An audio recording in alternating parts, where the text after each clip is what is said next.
I'm just sharing this post, which has been, well, basically it reflects everything that I've been saying for the last few years, and longer, but online anyway, because I've only been online for about, what, 10 years or something. Yes, there's a spelling mistake for all you pickety-nicketies out there. It's a common error. But what this person's saying is absolutely correct. Okay. That is strange, isn't it? Well, it isn't strange, is it?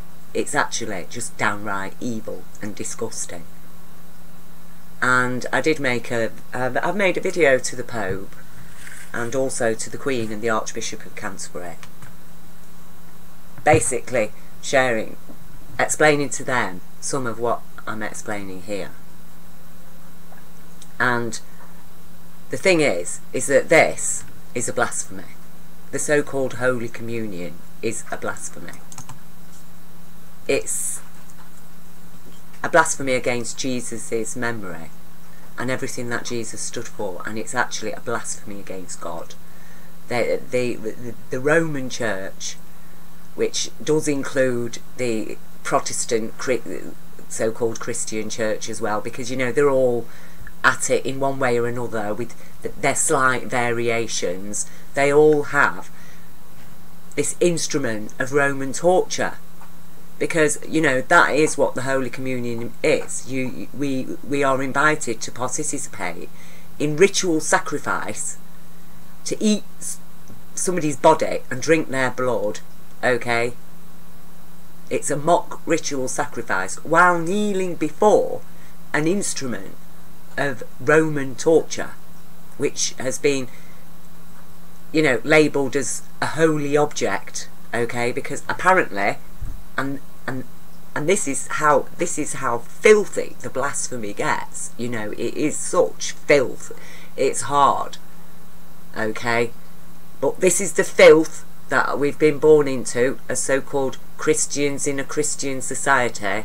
We've been born into this disgusting filth of consciousness that has usurped Jesus as a living man who stood up for people's rights, for our human rights. That's what he did, okay? You can dress it up, you can include angels and whatever else you want to include in it, but at the end of the day, Jesus supported our human rights. Women's rights, children's rights, human rights, animal rights, plant rights, earth rights, respect.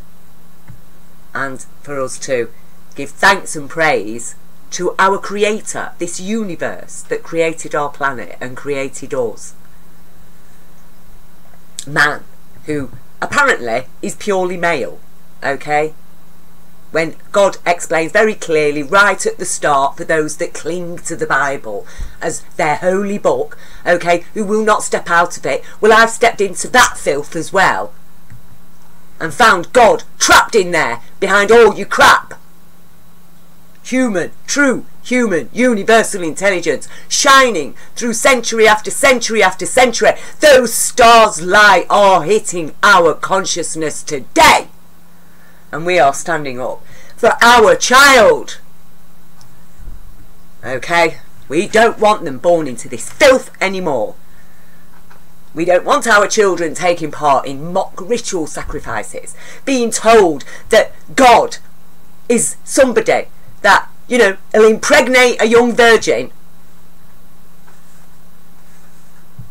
and actually sacrifice his only son so we can drink his blood and eat his body and be forgiven for our sins. Well, who is being forgiven? Because apparently the children are all born in original sin and need a bloody good beating every day. Because spare the rod and ruin the child, say the Bible thumpers. Well, I'm going to thump you now, Bible thumpers, with some real light, because the rod is the law. And where is it on this planet? And just to give you an example of how utterly stupid and ridiculous this consciousness is, okay, well, Gandhi, Martin Luther King, how were they killed? So, you know, let's turn them into holy figures. Okay? Let's all remember Martin Luther King with a gun. Let's all have churches with a statue of a gun on top of them. Bury our dead with a statue of a gun on top of the grave. Let's all wear little golden and silver guns around our neck and kiss them constantly. Because we're so grateful for that gun that killed a human being standing up for human rights. We're so grateful for that instrument of Roman torture that killed Jesus standing up for his human rights, for our human rights and our children's rights to be loved and respected and protected by the law. Spare the law, rod law, and ruin the child.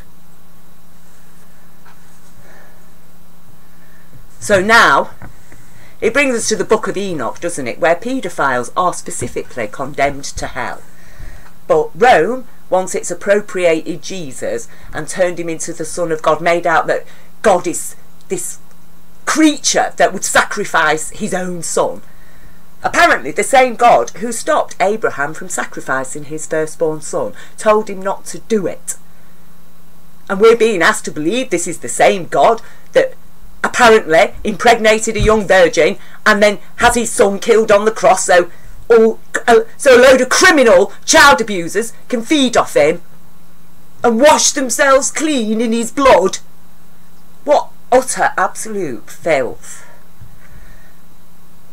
I tell you, I'm not saying all the priests and everybody that's involved in this shite, they haven't got a clue. They're just born in the world. I'm not judging them. But the fact is, you're wrong. You're in a wrong thing. Get yourself out of it. Remove the crosses out of the church. Start bringing Jesus into life, please. Because where is Jesus in our society?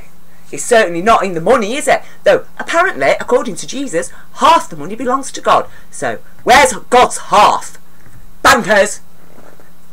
God wants their half. Jesus, a Jew, Zionists. Because that's your other lot, isn't it? The Zionists. The very people that Jesus spoke out against in his life. Okay? The very people that Jesus whipped out of the temple. Okay? They are the Zionists. The filth of Judaism. Okay?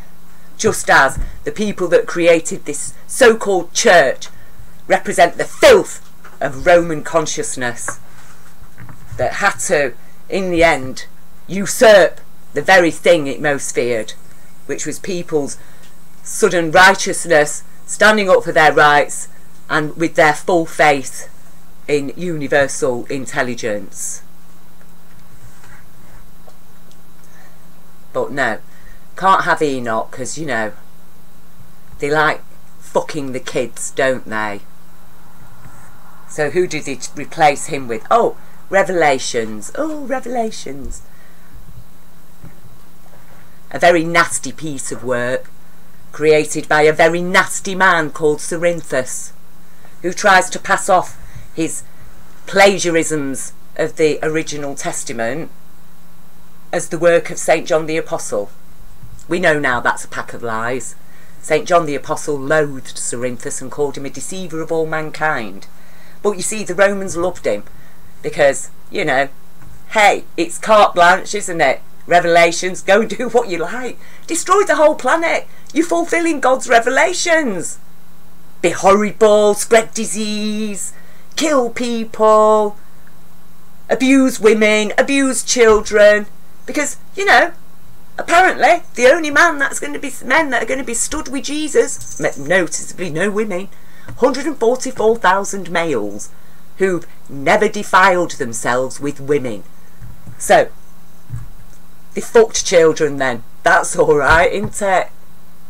They've not defiled themselves with a woman. Yeah, that's how it works. People, wake up. And in that same passage, who is Jesus described as? The bright and morning star. The morning star. Lucifer. Okay? Lucifer. That's who Cerinthus supported. He was a misogynist, Rome and Jesus hating twat. Very nasty, nasty piece of work. And he produced a very nasty piece of work by chopping up the original prophecies and twisting them all to fit his evil plan for the future. That now, this lot, this so-called New World Order, are fully utilising. And there's all these Christians out there, and even Jews and Muslims say, oh yeah, well, that's what it says in Revelations. That's how it's going to be at the end days. Because that's how God said it was going to be. What? Are you talking about this same God that gave mankind, male and female, free will? Or are you talking about this Luciferian character who actually robs people of their will and controls them and tells them what they've got to do, that creates slaves out of humanity, that actually says to the female side of man, oh, you've got no rights of will whatsoever because you're weak. I'm big and mighty. Might equals right to do as thy will is the Luciferian law.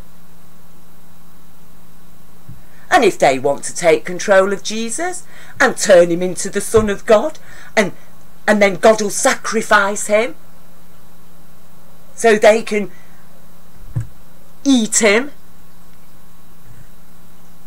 and control people and even charge them for forgiveness of sins, indulgences.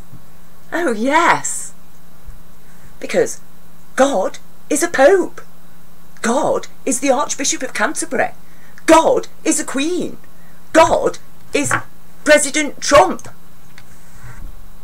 Or a David Cameron. Much as I dislike Trump, I wouldn't hold him in any less esteem than I hold David Cameron. And that says a lot about what I know about you, David Cameron, and why you are going to jail. And in fact, most of Parliament, because you're all treasonists, you're failing to deliver the law, and now we're having power. You know, what did America have? A choice between a psychopath and a narcissist, and that should tell you that your government, that your whole country is run by tyrants. And of course they are, because that was no choice. We know who did 9/11. We know the Zionists had their hands in that pie. And it wasn't just the Zionists, was it? Let's face it. It's anybody who's prepared to abuse a child. It's anybody who would sell the grandmother's soul for a shilling, isn't it? Oh, apparently there's no evidence to prove any of this. You know, I'll leave you the link to it. You know, that this is just one case. There's, 5 million settlements, one of them a 16 million settlement. Apparently, that's why he won't show us his tax returns. Well, apparently there's no evidence for any of it. So I ask myself, how is it still on? It's been up for over a year. Why haven't you sued this person, President Trump? Why haven't you had this video removed and sued this person for telling these packs of lies about you? Because here in Britain, we're fighting the Hampstead case, justice for children. It turns out, according to child witness testimonies and medical evidence, and now a host of other evidence related to the cover-up, because let's face it, you don't cover up if there's nothing to cover up, do you? So now, a lot of us are fully aware that London's controlled by Satanists, stroke sadists, because that's what they are. Let's face it, what is Satan except a criminal? And that's who Jesus was standing, that was trying to protect his people from that criminal consciousness, the usurers, the Zionists. And I've written to the true Jews, and I've explained to you in no uncertain terms, you do now need to reclaim Jesus back into your fold. He's a Jewish citizen. He is your brother. Okay, Jesus is your brother, true Jews, and it is time that you now embrace Jesus. Because I'll tell you now, you think you can stand against the Zionists? You can't. Nobody can stand against them. The only thing that can strengthen us is our faith in Jesus as a true human being, as a son of man, who stood up for our human rights, who spoke against the usurers, who we know, I know, because I have witnessed, okay? I am a witness. I know that Jesus carried universal golden light intelligence that created us, and what he said came straight from the Father. And I know that that same light shone through Muhammad, okay? So nothing that anybody can say can stop me from knowing, having faith in what I absolutely know for a fact. Do we really know for a fact that all this is fake news? I have reasons to doubt that it's fake news, and therefore children are at risk. And the same with the children of Britain.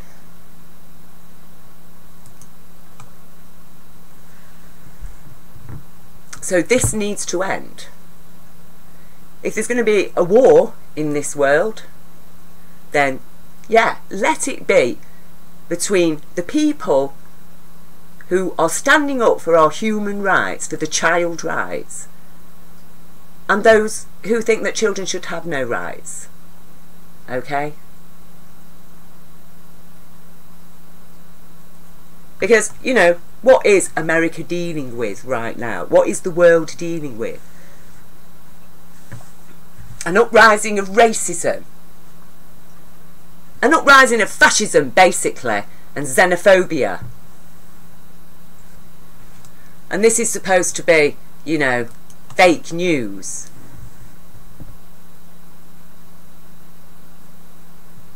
And apparently, you know, the two women that were bringing charges against him of paedophilia by their sworn on oath affidavits delivered to the court, and then suddenly becomes president before the court date. Oh, suddenly they're getting death threats. Suddenly they've ran away and dropped the charges. You know, they're getting death threats from Trump supporters. You know, the kind of people who ram a car into a group of people protesting against the fact that their town's suddenly full of, what, KKK members wanting to protect their Confederate statue of a Confederate general, basically a man who was prepared to participate in, what, trying to bring absolute ruin to America, who was prepared to kill men, women and children for the sake of his so-called right to keep a slave. And that people think that they can look at somebody and according to their colour of their skin and judge them a slave, judge them inferior. Oh, you're inferior, so, you know, I've got a right to make you my slave. Oh, you're going to try and stop me. People are coming to try and stop me from having my slaves. Come on, everybody, let's fight. You know, we're going to have to kill these people because they're trying to stop us from having slaves. What is going on? It's absolute madness. And anybody who says that people should be allowed to spout racist and fascist rhetoric as part of their freedom of speech, well, I'm sorry, you have not got a clear understanding of what freedom is. Because freedom comes with respect for the law. Spare the rod and ruin the child.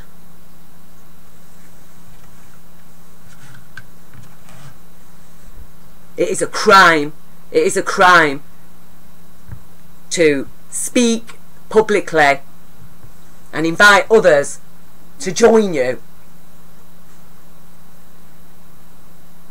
in judging against people because of the colour of their skin or their gender or the fact that they're a child, of refusing rights of respect to those people.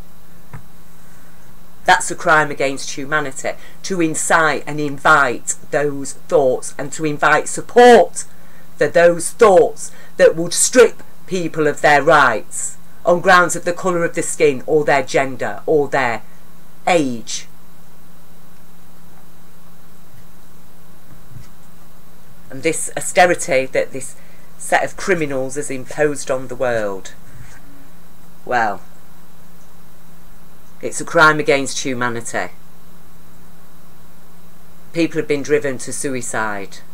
Okay, oh, except it's not suicide, is it? No, it's actually murder. Because they've been left without hope. And this from the Christian world, where Jesus said, one side of the coin belongs to Caesar and the other side of the coin belongs to God. And what does that tell you about Palestine, Israel at that time? It was controlled by Rome. The coin had Caesar's head on. That's why Jesus rose up to fight, to remove these people from the temple, the money usurers.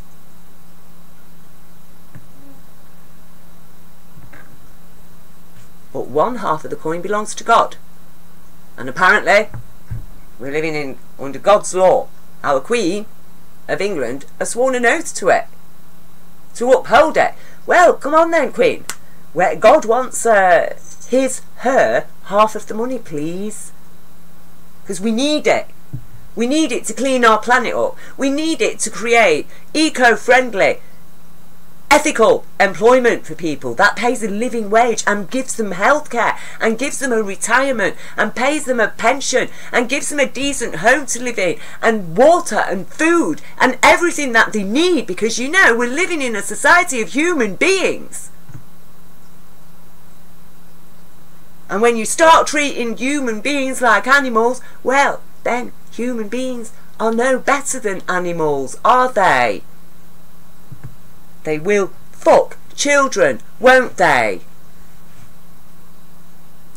They will kill Jesus and tell a pack of lies to justify it.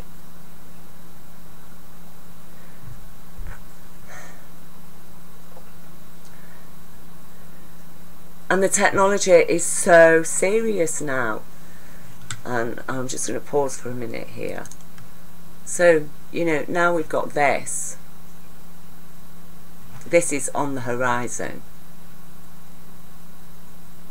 And this in a world that's full of what? Pedophiles.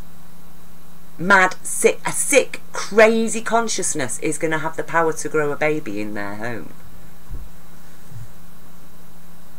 And we know that the very worst of them, the very worst of them, the ones that are killing and eating babies, are the people who are running the whole show.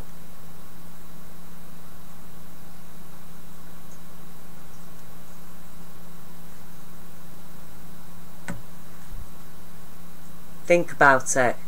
This is deadly serious. Where are we going, humanity? What are we about? You know, the